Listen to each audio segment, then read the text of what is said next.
партньор е Тодор Колев. Става на Етър, когато Поляк. Топката е в Петър Карангелов.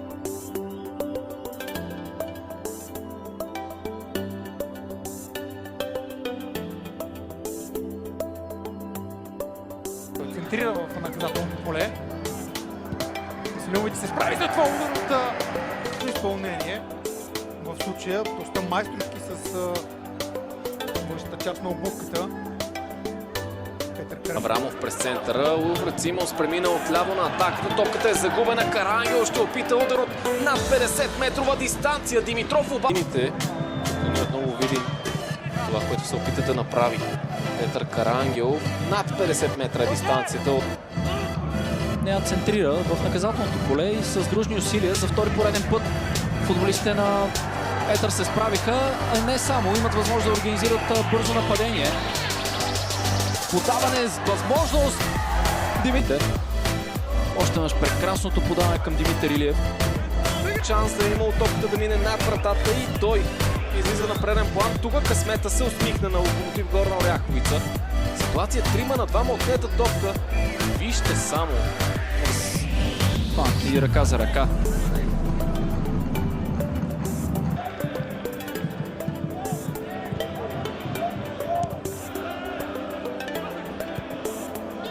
Още един шанс за попадение отново. Решително недоволен. И срещата стартира по прекрасен начин за Етър и с това разиграване. Хитро пропусна Николай Янков.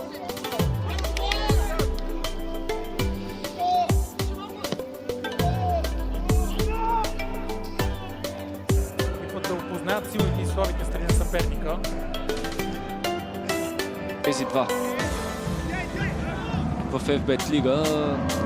Съответно Етър завърши на последната позиция.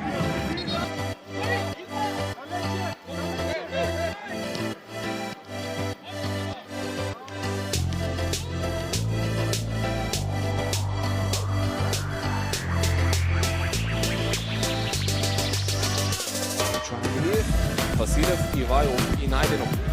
Средата на терена и Карангелов и Ошегелов, който тук се размина с топ.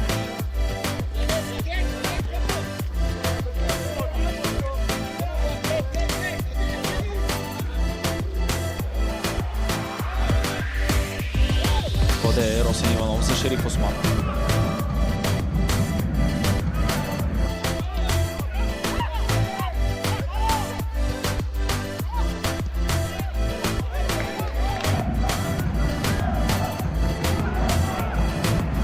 Подаване към Росен.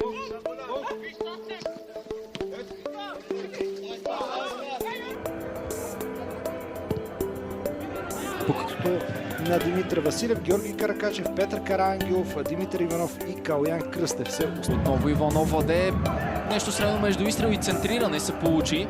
Все пак топката е в Петър Карангелов. Пеперски за Георги Иванов отново. Карангелов. Отново добра игра с гръб към вратата на опонента, когато... Създавайки, както и спомена Светослав Дяков в минутите преди срещата, по-скоро повече Стадиона в Габрово. Двубой, който отговаря на очакванията. Очаквания да се получи динамичен футбол. Футбол в...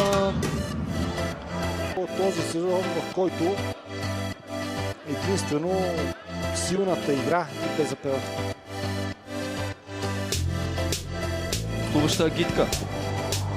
Пропътува много малкото разстояние между двата града.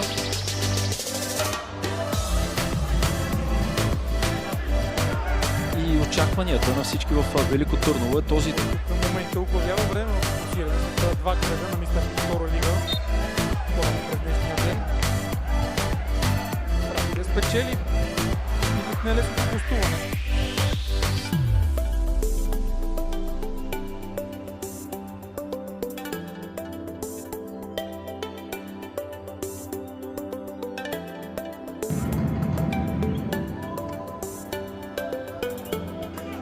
Възможност за Беласица.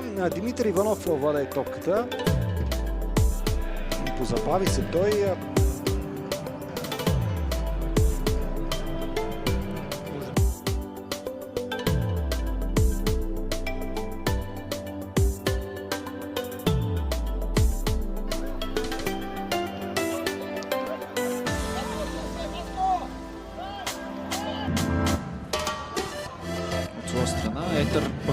обяви в края на месеца.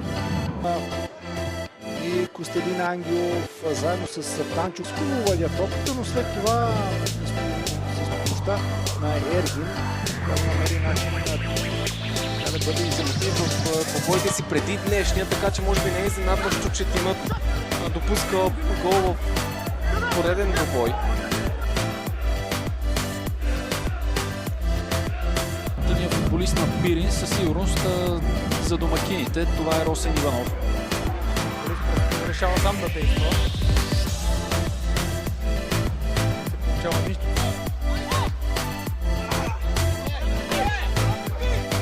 Има още един, който е на резервата с скамейка. Още веднъж виждаме защо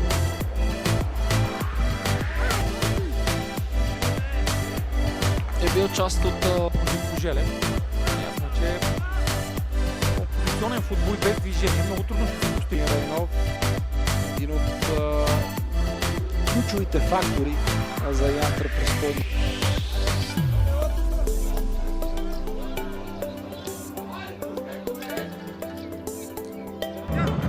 дори да е имало някакъв контакт между Стиван Славков и Николай Янков. Ако футболист не е изпитвал сериозна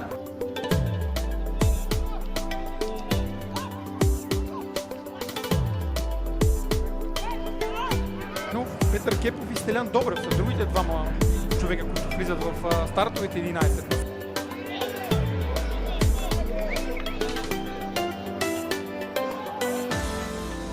Цялостната обстановка не бе най-удобното нещо като изпълнение. Нямаше такова. Стелян Добрев за Севлиево. На това 3-5-2, което Иван Иванов играе в своите тимове и в частност днес начало на Етър. Топката напусна очертанията на терена.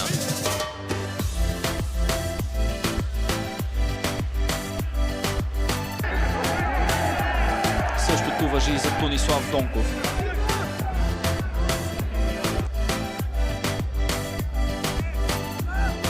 Вече в бяло в наказателното поле, бях не следва да стигне до първата топка.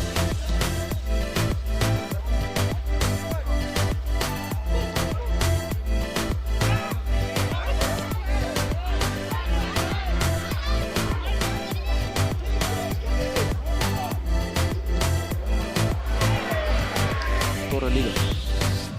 Отбора на Етър сред